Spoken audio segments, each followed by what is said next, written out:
أما الآن مع الأخ الفاضل الدكتور خالد الشهير. ارفع يا ابو بدر، يلا بدر، ارفع يا ابو بدر. بسم الله والحمد لله والصلاة والسلام على أشرف الخلق محمد رسول الله وعلى من تبعه بإحسان إلى يوم الدين. أما بعد، أحييكم بتحية الإسلام الخالدة، السلام عليكم ورحمة الله وبركاته. في البداية اليوم طلع تصريح مهم جدا. هذا التصريح أفرح ناس وغبى الناس. هذا التصريح كان له تأثير كبير على الأوضاع السياسية في الأيام المقبلة. هذا التصريح اسمحوا لي أوجه به لصاحب هذا التصريح المهم للمواقف رجال وللمراجل شيوخ وان شيخ مسمى يا فلاح. للمواقف رجال وللمراجل شيوخ وان شيخ مسمى يا بن جامع فلاح. هذا التصريح المهم اللي طلع اليوم من الشيخ فلاح بن جامع ومن الشيخ بدر البراق ومن الشيخ عبد الله العقيلي. في المواقف الصعبة تظهر الرجال وهم كثر، ولا زلنا بانتظار كل حر من أبناء الكويت، شيخ قبيلة وغير شيخ قبيلة. اليوم الكويت تمر في ظروف صعبة، وليعلم كائن من كان ان احداث اليوم، احنا اليوم ب 2012 ما احنا ب 86. مع الشكر للمواقف الرجال في 86 وفي 76، لكن احنا اليوم في 2012 في تويتر وفي التواصل الاجتماعي اللي ما كانت موجودة وسببت بطء في الحراك السابق.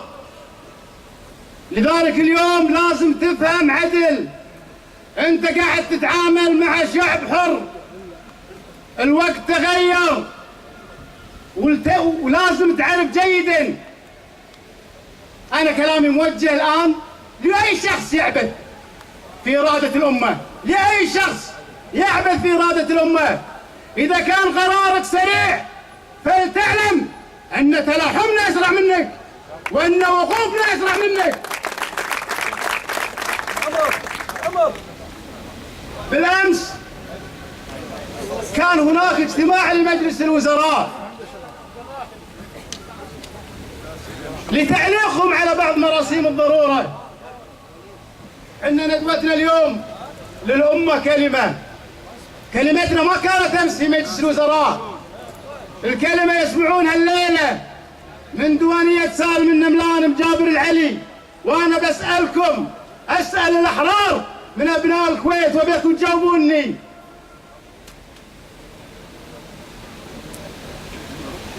الدولة هذه المنو؟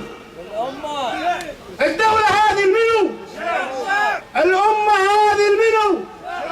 المؤسسات المنو؟ الأموال المنو؟ على كل شخص أن يحترم إرادة الأمة، وأي قرار فردي لن تقبل الأمة. ما راح نقبل بأي قرار فردي. القرار للأمة، القرار للشعب. لذلك أنا أقول أي رئيس دولة وأي رئيس مجلس وزراء وأي وزير وأي مدير وأي موظف وأي عامل جاء لخدمة الشعب. وقالها الرئيس الراحل عبد الله السالم، قالها الرئيس الراحل صباح السالم: أنا وشعبي كلهم يا جماعة، الدين واحد والهدف أخدم الشعب. لضاق صدر الشعب مستر ساعة، أضيق له من ضاق واستر له حب. لذلك لازم نعرف ان موضوع جس النبض ما عاد يفيد معانا. اللي عنده قرار يتخذه وليتحمل مسؤولياته امام الامه وامام التاريخ. اللي بيحط قرار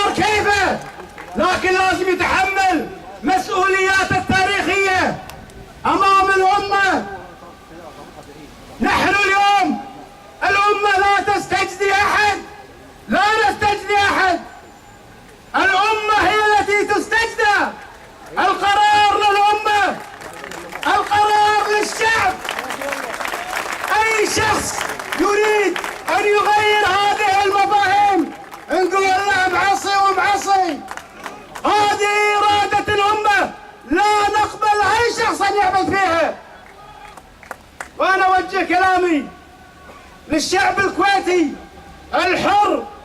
حنا اليوم نمر في مرحلة تاريخية صعبة تتطلب منا أن نقف موقف تاريخي، مو للدفاع عن زيدة وعن عبيد، ذولي بيكرسون مفاهيم معينة، لا والف لا.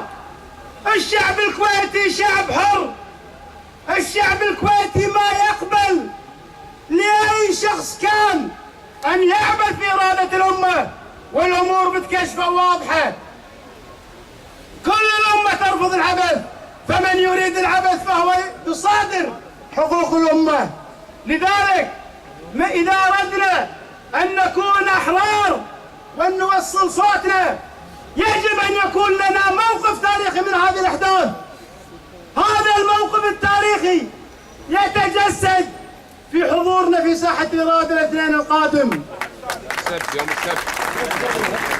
هذا الموقف يتجسد في حضورنا في ساحة الإرادة الاثنين القادم، اللي بيحافظ على الكويت.